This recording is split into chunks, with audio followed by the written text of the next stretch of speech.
Today, man, we're going to be talking about what are the best zone drops to use right now in college football 26. So how we're going to go about this is I'm going to give you guys the zone drops I use. I'm going to show you guys the situations I use them in, what routes they're good for, and just give you guys a really good explanation so you understand, for example, right, why are we putting this cloud flat at 20 yards? What routes is it going to work against? What coverages are we doing this in?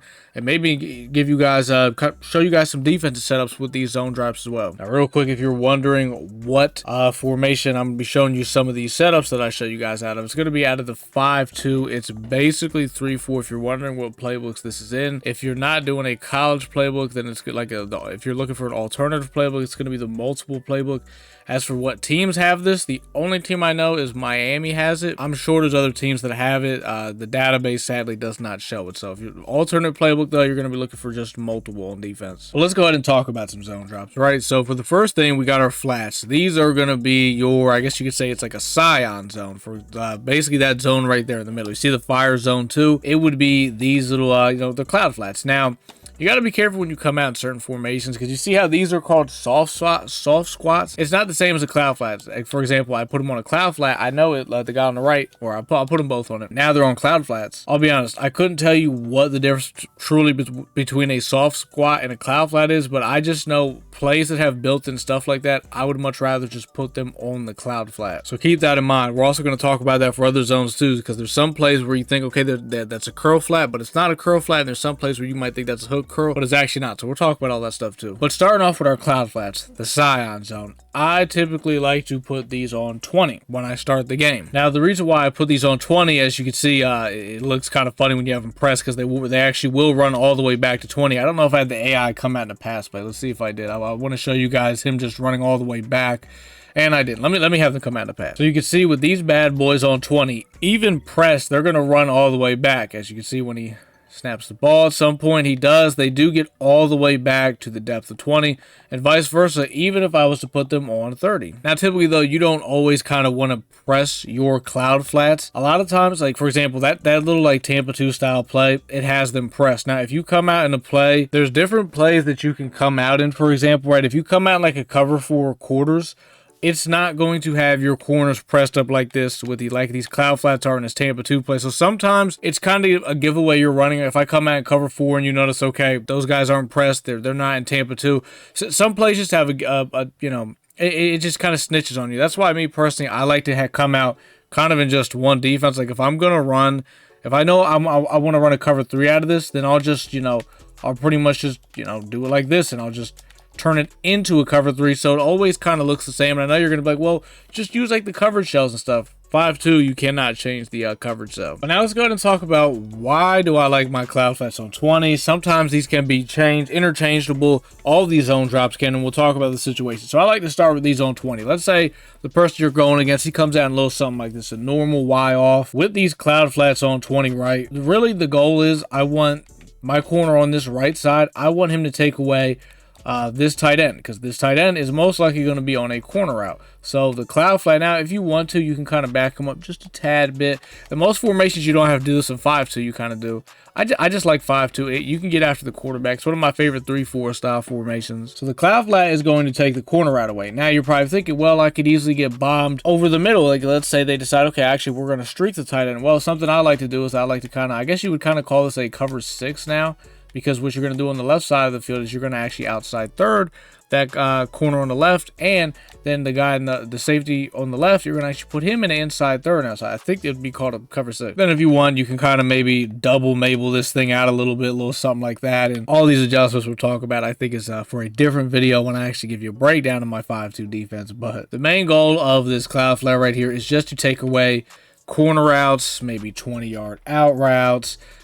Maybe they're hitting you with like 15-yard hitches or something like that. Any type of outside route on the sideline, that's typically how I like to use my cloud flats. Now I know some people they like to use their slot corners and their safeties as, put them on a cloud flat. Like some people, they might like to do something like this, right? It's a cover 3 basically, where they, instead of the corner being the cloud flat, they make the safety. I used to do this a lot. I don't really do it as much these days, but it is something else you could do. Instead, this safety will come down and basically he'll kind of play the corner route. That's another way you could do it.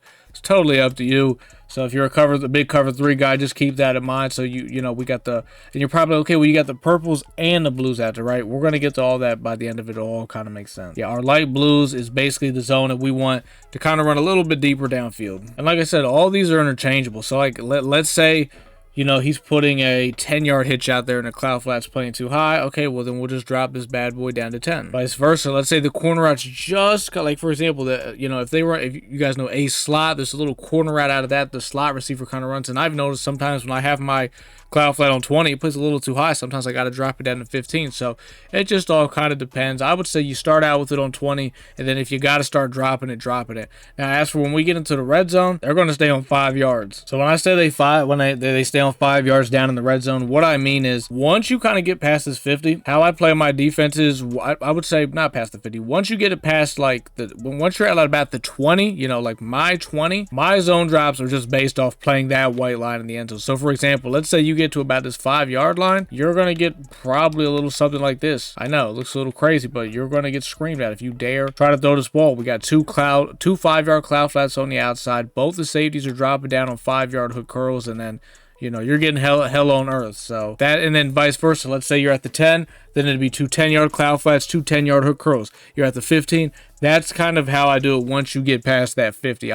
You know, we're just playing that white line. Now let's go ahead and move on talking about the curl flats. These are going to be your purples. These bad boys I like to put on anywhere between 5 yards to 0 yards. I'll be honest, I never go past. It's like the cloud flats, they can change. Like we talked about 5 yards, 10, 15, 20, maybe even 30. My curl flats, the highest these things are going on is 5, and then the lowest they're going on is 0. That's how I do it, but we're going to start with 5. So your curl flats are going to be the purple zones, but remember how I talked about sometimes not every light blue zone is a cloud flat. You got to read what it says. It might be a soft squat. For example, purples, these aren't the right purples you want. These are seam flats. I don't know what a soft squat technically does, and a seam flat, I would assume just, you know, it's in the name, but you want to take these off those and put them actually on a curl flat. So it would look like this. These are real purples. These are your curl flats. These are the things you're putting on 5 yards. I typically like my curl flats to straight up just play the flat. So for example, I'll kind of show, I'll show that same adjustment that we showed you guys, and I'll break it down a little bit more since I'm going to put the curl flats out there now, right?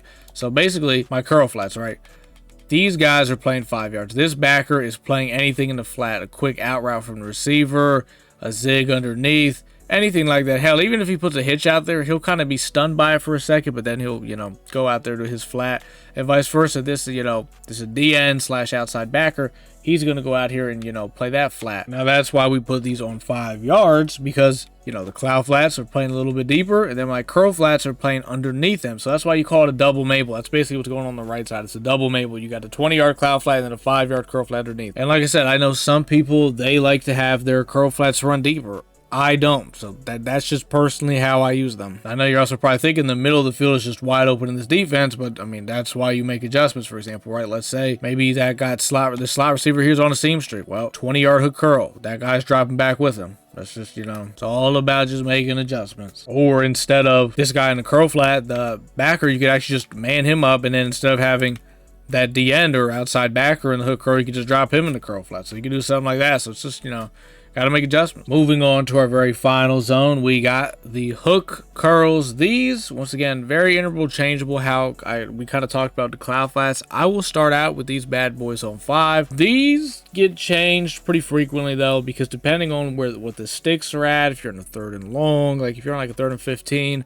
these things are getting thrown on 15. But to start out, I'm kind of just dropping these in 5, having them play really low if you're trying to, you know, put those meshes together and stuff. And then I can play kind of the higher middle of the field. Because for example, some of the stuff I showed you guys was, you know, some of these DN / outside backers, dropping them into, you know, hook curls like this. Like right here, you can see that I'm going to have this guy dropping right here.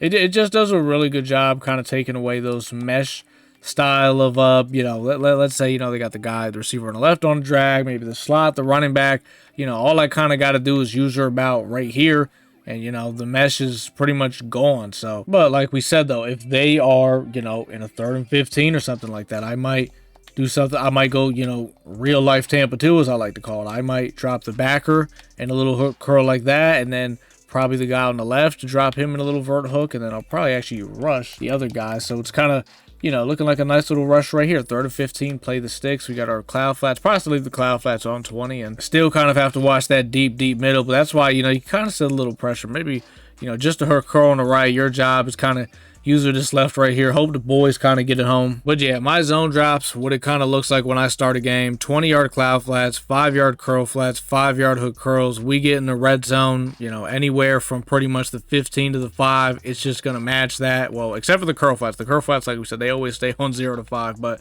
the hook curls, it would look something like 15, 15, 10, 10, and then always, you know, pretty much like that. Down the red zone, you get to that 1-yard line, everything's 0. I mean, we're sitting on that white line. You know what I mean? That's pretty much how I like to run my zone drops. If you guys have any other questions, you guys can comment them down below. That's pretty much all I got for this one though, man. Don't get me wrong, defense is very hard to play on this game, and a lot of it's, you know, kind of for, you know, not good reasons, if you know what I mean. Not because the offense is impossible to stop. Trust me, it ain't that. But if this video did help you guys out, man, go ahead and drop a like. And if you are not subbed to the channel, man, go ahead and hit that sub button. But till next time, man, I'll see y'all boys in the next one.